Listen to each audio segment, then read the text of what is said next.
Hey Waffle Gang, I do hope you are well. My name is Mark and today we're checking out some more relationship stories. And if you love a Reddit story, why not consider hitting that like, subscribe, maybe that notification bell too, as it all really does help out the channel. And let's crack straight on with today's story. Now today's story comes from WQZU from r/relationships, and it does have multiple updates, etc. It's titled, I 21 male have been looking for my sister 18 female since 2014.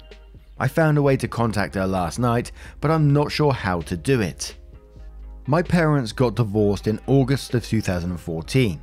It was a messy fucking divorce, one of the worst I've ever known, and I know quite a few of my friends' parents. My mother took half of my dad's savings, half of his pension. He had just retired after 11 years in the army, plus 25 years in the police. She was cheating medical benefits during this time, half of the house, the mortgage on which she never contributed to, and even tried to get half of the compensation my dad was awarded after being hit by a car. ICU, medically induced in coma, plus in various hospitals and rehab centers from November 2015 to January 2016. Yes, the divorce took almost 2 years. Long story short, she bankrupted my dad. We were on the verge of homelessness for a while. He spiraled into depression, which dragged me into depression. Things were fucking bad for us. She also tried to use me and my sister as a weapon against him. She moved to Surrey, a place near London, 200 miles from where we were living at the time, to be with the man she was cheating on my dad with. My sister, 14 at the time, went with her. My mum tried to make me come too. I wasn't no contact at this point, but I had just started a software development apprenticeship at the time, so I stayed with my father. Things were okay. I even went down to Surrey to see them. It was when I was down there that I overheard my stepfather chatting shite about my dad, a man he had never met, calling him worthless, good for nothing, not a real man, was thrown in there a couple of times. She was laughing along all the way. Obviously I was upset. When I got back home I texted her to let her know that I knew what he had been saying. This led to a barrage from her side, telling me never to talk or attempt to contact her, my stepfather, or that this is the only thing that killed me, my sister. I happily obliged with the first two. I carried on talking to my sister through Facebook, saying things like, I will never not love you, you'll always be my sister. She said similar things back and said she missed me. I went to message her one day and she had blocked me. I got a text from her saying that the way I spoke to mum and stepfather was disgusting and that they have been nothing but amazing to me and her. When I first read it, I thought it was weird. When my dad got the exact same text word for word, despite not saying anything to either of them, I knew it was my mother pretending to be my sister. I texted her back something along the lines of, your bullshit has always been easy to see through, with mum's name. I didn't get any message back. Now's not the time to go into it, but after many a drunken conversation with my dad, I found out my mum was emotionally abusive and a total narcissist. When she found out, I tried to end myself. She mentioned in a letter to another family member that I should have tried harder. I never wanted anything to do with her again. The issue at hand. As mentioned above, my father was bankrupted. He had no money left to fight for custody of my sister. I know he'd do anything to see her again. Going through courts is no longer an option. We don't know where they live, we don't have the money, fuck, we don't even know if any of them are still alive. Until yesterday, my girlfriend and I were scouring the web for any online presence of them, when she found a Facebook profile for my sister that was created around 2 weeks ago. It only has one profile picture and the privacy settings are pretty much maximum. You can only message it. She sent me a link to it and I'm blocked. However, given what happened with the text message a few years back, I'm inclined to believe that's in part due to my mother. Maybe I'm being stupidly naive and my sister really doesn't want anything to do with me. So here's my dilemma. Not only has my sister been cut off from me, she's been cut off from her entire family. All her aunts, uncles and grandparents are not allowed to contact her, lest they corrupt her, mother's words, into seeing me and my dad. I can message my sister if I create a new Facebook account, even if it's just to let her know that whatever she's been fed about mine and my father's feelings about her are lies, and that we still love her. even if it's just to let her know that her nan thinks about her every day, and she could die happy after just one phone call from her. The issue is, I don't want her mother intercepting the message and making things worse for her or us. I'm sure her account is heavily monitored. I might sound crazy to a lot of people, and I know there's two sides to every story, including this one. But I promise you, on my own life, living under my mother is like living under a dictatorship. Your thoughts aren't your own. It's horrible.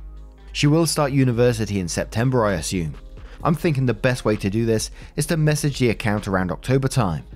The thing is, I don't know if I'm emotionally ready to be told to go fuck myself by her. My dad's therapist has said there's a very real possibility my sister grows to become like my mother. Part of me is ready to accept that fact as closure. Part of me wants to believe that would never happen, and part of me thinks I should just leave it alone. I'm really at a loss for what to do. For 4 years I've been looking for her. Now I finally found her. Or at least an online presence of hers. I really don't want to fuck anything up. What's the best way to go from here? Dan, now as always we do have multiple updates on this one. But this has got to be an incredibly tough situation to be cut off from a family member and then not know whether to contact them, and you don't know their feelings either. You don't know if they truly feel like they don't want to see you again, or it is just the mother manipulating the whole situation, and playing your hand too early could potentially ruin the whole thing. Should you even be getting in contact at all, or just let her approach you, but you don't know what she's thinking? Again, she might be thinking negatively about you from what the mother said, or just in general, who knows? But I think, and I don't know if it's right or wrong, but if I was in your position, I would say from your point of view, no one else, because you said something about your nan in there about, you know, she could die happy after one phone call, which seems a pretty shady thing to say, and I wouldn't go ahead and say that if I was OP, because that could definitely come across as manipulative. I'd maybe fire a message across just saying something like, sister, I do love you, and if you do want to talk, I am here, and I have always loved you for X amount of years. Something simple just like that to maybe open those communication lines, and that's probably how I would leave it and then see what happens from there. As you said, she may be going to university soon, so, you know, she can't be controlled by her mother anymore if that's what's happening. But Cannibal Bun said something about the whole nan dying happy sort of thing and quotes it saying, even if it's just to let her know her nan thinks about her every day and she could die happy after just one phone call from her. And then says, don't do this, it comes off as very manipulative and will likely send her running back away from you if you try something like this. If you're going to contact her, just tell her you love her, miss her, and hope she is doing well. If she responds, try to go about a normal conversation. Ask about school, future goals, friends, etc. Leave your dad and mum out of the conversation. Be prepared to be blocked, as if she tells your mum about this, she is likely going to feel you've hunted her down to corrupt her. OP replied to that saying, that's a very good point, I hadn't even considered. My thought process is that if she wants nothing to do with me or my dad, surely she can't have dismissed all of her family that easily. But I don't want to do anything that could be twisted to justify what my mum did. Thanks for the advice. Fandom says, how sure are you that she hasn't been jaded by your mum after the past 4 years? I feel like she would have tried to talk to you. I would send the tiniest message, just saying that you still care, and now that she is an adult, you were wondering if you can talk. I wouldn't go much past that, let her decide. To which OP replies saying, I'm 100% sure she's been jaded, that's why I want to do this right. Rebly02 says, once you dismiss your immediate family, it's easier to dismiss the rest, and OP replies saying, I guess I don't want to take away her new family, just reintroduce her back into her old one. And then there was a few comments saying something like maybe she was like under her mother's thumb, another saying, you know, maybe she doesn't want to be introduced back into the family because she would have done it years ago if she really wanted to. But now we're going to move into the update to see what that says. Well, I'm 23 now. Finished university, starting a real job. Dad and I no longer have depression, life is pretty good. As for my sister, a few interesting things happened to say the least. Firstly, I took the overall consensus from the original post and didn't make any attempt to contact her.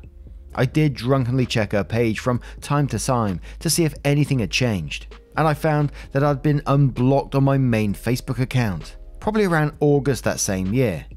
My sister rang my aunt and said she wanted to arrange a meeting with her and her son, our cousin obviously. My aunt immediately rang my dad and I and told us the good news. We were both uncertain about how we should take it, but overall we were pretty happy. They all meet up, and apparently my sister has also been kicked out of her mother's house for some reason or another and is staying with a friend, and she hasn't spoken to my mother for over a year, at this point in November. The story goes that my mother and the new victim managed to ostracize themselves from all their friends down there, and my mother took out her aggression on my sister. So she stormed out and turned up teary-eyed at this friend's house and has been living with them ever since. She asked about me and my father, if we're doing well and if we hate her. Obviously my aunt assured her that we definitely don't. My sister says she wants to get in contact with the both of us, but she wants to take it slow and she didn't know how we would react. In my view, that's completely understandable. That's interesting point 1. Just as a side note, my mother once smacked my sister in the face for wasting a tampon when she was 12. I obviously am not completely familiar with that uniquely female experience, but I did get the joy of hearing that moment unfold. Just for an idea of the type of person my mother is and what she did to both of us as kids. And just to butt in there, I did see a comment on that bit saying the joy of hearing that moment unfold, and let me just tell you that it's just sarcasm basically. And I know you probably know this, but I have to get it out of my head and say it anyway. Interesting point 2 happens when my sister goes with her new boyfriend up to visit our nan. Another cousin of ours, big family, is also present for this meeting.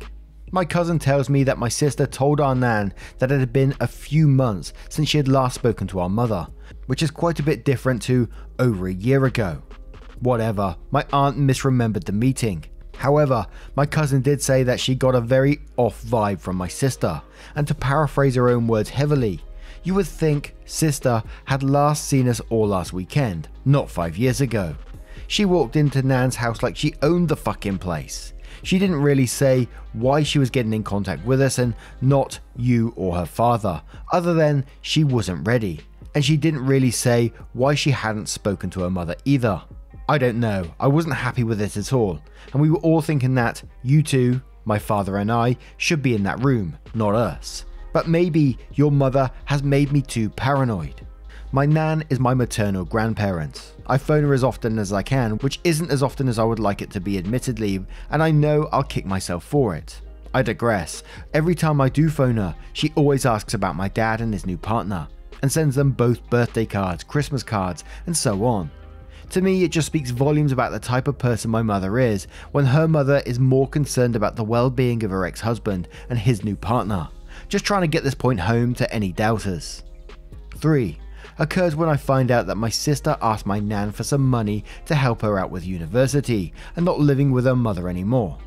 My nan, being the lovely little 86-year-old Welsh sweetheart that she is, gave her around £2,000. Now, I'm happy to be proven wrong here, but asking for $2,000 within a few hours of reconnecting with family that you haven't seen or made contact with for 5 years is very strange.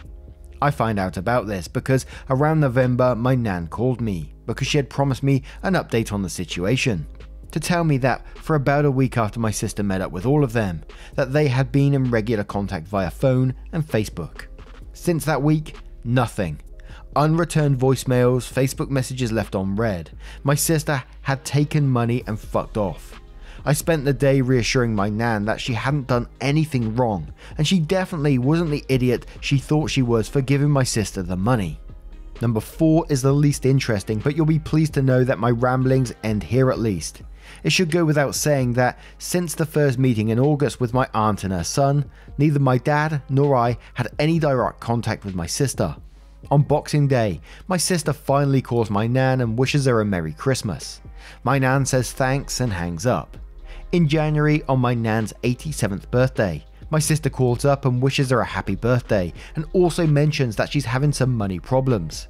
My nan rolls her eyes and hands the phone to my aunt, who buys my sister's sob story hook, line and sinker and rings me to tell the quote unquote good news, and that it's different this time, she really wants to see you. Around May, which is my birthday month by the way, my sister sends a text to my aunt to see if she has any old pictures of her. My aunt says she doesn't, but that me and my dad might, which we do. My sister sends a text back saying that she will get in touch with us. I know this is going to come as a complete shock, but it's been radio silence since, and in all honesty, I'm fine with that. To me, it's crystal clear who my sister has grown up to be like. Toying with my family members' emotions, treating her own presence as a gift, and using it to manipulate money out of people. Inconsistent stories about her relationship with the one person she knows would be a deal breaker if the rest of the family knew was still involved, and terrible at hiding her true intentions. Will she ask me for the photos? Probably not, unless she gets really desperate and exhausts all other avenues for exploiting money out of people with pity stories. But even she knows that I know exactly who that money is going to. My mother knows she's not in my nan's will at this point. If she does want to meet up, I will bring the photos with me. Part of me wants to bring 2 envelopes, half of the photos in one envelope, the other half shredded up in the other, and depending on how well the meeting goes, depends on which envelope she gets. I won't do that, but the thought of being that petty is very tempting. I'm not holding my breath. She was 14 and I was 17 the last time I saw her. She's turning 21 this year and I was 23 in May. I've had my years of anger and grief and done my time with depression. I've hurt many people and many relationships along the way. I'm still learning what's normal and what isn't, but on the whole my life is split up into before and after, and for the most part my sister lives and will remain in the before. Somewhat because I want to maintain the memory I have of her and not taint it by knowing what she has become. Somewhat because I'm not ready to go through what I overcame again. I've accepted my role in the universe as the recipient of bad karma to make up for all the good karma that randomly happens to other people. I'm okay with that. For the first time in my life, I've been the one in control. As for my attitude to her and my mother, the best word I could adequately use to describe it is ambivalent. They could win the lottery and be on the news tomorrow, or they could get hit by a bus. My reaction would probably be the same. To everyone else out there with estranged parents or other family members, the one thing I learned is that estrangement is the best thing they'll ever do for you. Edit. Thank you all for your comments. I did my best to reply to everybody, but given the response to the original post, I had no idea this would get so much attention. To the people that shared their similar stories, I hope you're all keeping well and staying positive and making the most out of what you've been dealt in life. Hard times make strong people. In reference to my idea of ripping up the photos, that was always only ever half serious. I wouldn't do something like that. It's petty, wouldn't be fair to my sister, and would only give me short-term satisfaction in the form of a pathetic one-up. I realised that before writing this post. In reference to the bad karma line, I actually think I'm a very lucky man, all things considered. I'm where I want to be in life. I have a fun and happy and stable family around me, and I'm confident in the person I've become. That line is a glimpse into my personality. Some people got that, some people were genuinely concerned for me, which I do sincerely appreciate. The black dog never really stops chasing you, but I get a much warmer feeling from being able to laugh at the universe that is seemingly constantly shitting on you than I do from pretending that everything is okay. That's what I meant by that line. Thanks again to everyone for taking the time to read. It felt good to get this off my chest and know that a lot of people think I'm making the right moves. A good amount of people made the fair comment that my sister is still young and still probably under my mother's influence. I appreciate those people taking the time to give feedback and advice, but ultimately, my life had already moved on. I made peace with the fact that I may never see my sister again long before the events I've detailed out here. And when this all kicked off, the closure and acceptance I had moved on from began to unravel. I'm not ready to go back into dark days of a risk that everything might be okay. Yes, in the future, we may reconnect, but for now I am focused on my own life and am content with taking some of the rare happy memories I had of my family in my childhood with me, untouched by these developments. And we do have a bit of additional information of what the mum has done in the past, and then some relevant comments to that as well, which we'll cover in a second, but wow. In some ways I'm not surprised, in other ways I'm really surprised that, you know, this person does sound like they've turned like their mother in the end. And for OP, that must be incredibly heartbreaking to see. You've got this memory of the person you loved when they were younger, when they was 14 years old, your little sister, and they've turned up to be this person who's just coming back into the family to what it seems to like take money from family members. And I know I'll get hate for this, but there is a tiniest bit of empathy in there as well for the way that that daughter has grown up to become like this person. You know, if they was in front of me now, or I was in that situation and they had done that to my family, I'd be like, F them, absolutely. But the fact that, you know, They've turned from one person to another by being manipulated, assuming here, by mother is really sad. When it sounded like when this all originally kicked off, OP and sister were sending messages that they love each other, you know, and they'll always be there for each other. And then it turned to this in the end. It's a very, very sad situation. Obviously, you don't want the sister in your life anymore because she's literally just using you at this point. So just to get it out there, I'm not excusing that behavior one single bit. I just feel bad for the relationship that's been broken up over time because of everything that's happened. All starting from what it sounds like, the mother. So now we're going to get those comments of the additional things the mother done at the time. So we're starting off with stole 40k from her mother's bank account, which she had access to, and left grandmother with a declined debit card when she was trying to buy groceries. She made Facebook accounts in her own name and told the police that I had made them to harass her, which led the police to calling me while I was at work. She wrote a letter to my cousin, the female cousin who met my sister, in this update, telling her that her father is a weak man and her kids are a pair of bastards, because one was born out of wedlock, because her father had forced my mother to repay the aforementioned 40k. Repeatedly called my aunt a worthless failure after my aunt's marriage broke down. One of my first memories is my mother screaming at me that I've ruined her life. That was a favourite of hers, to scream at both me and my sister that we ruined her life. And when you are a kid, you don't blame your parents for hating you, you blame yourself. So when I was looking through this post as well, I found that it had been compiled as well from another user called Solani, and they found some relevant comments to this, where one said, commenter mentions that it isn't great that the original poster's family to demand sister not have a relationship with her mum in order to allow her to get close to family again. In addition to the above list of things, the original poster writes this: it's not a case of asking my sister to give up the person who raised her. If she can't see that the woman defines the word evil, we have to be cautious about the type of person my sister is. She is aware of all of the above happening, and the fact that none of us can be certain what her current relationship is with her makes us all the more suspicious. She isn't 14 anymore. She's 20, nearly 21. Yes, she's young, but there's not a lot of time left to unlearn how to not be a manipulative sociopath.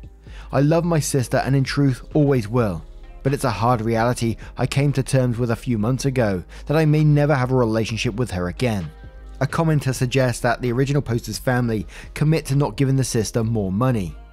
The poster says, definitely, we all already have. The only person that would have done it in the first place is my nan anyway, because, you know, she's a grandparent and that's what they do. But she's kicking herself as best as an 87-year-old can because of it, though everyone has told her it wasn't her fault. My main issue with the whole thing is I just don't believe a word of it. I don't believe that she got kicked out of her mother's. I don't believe that she managed to afford a second-hand Toyota Aygo while living in London, apparently rent-free with friends, when she was 16.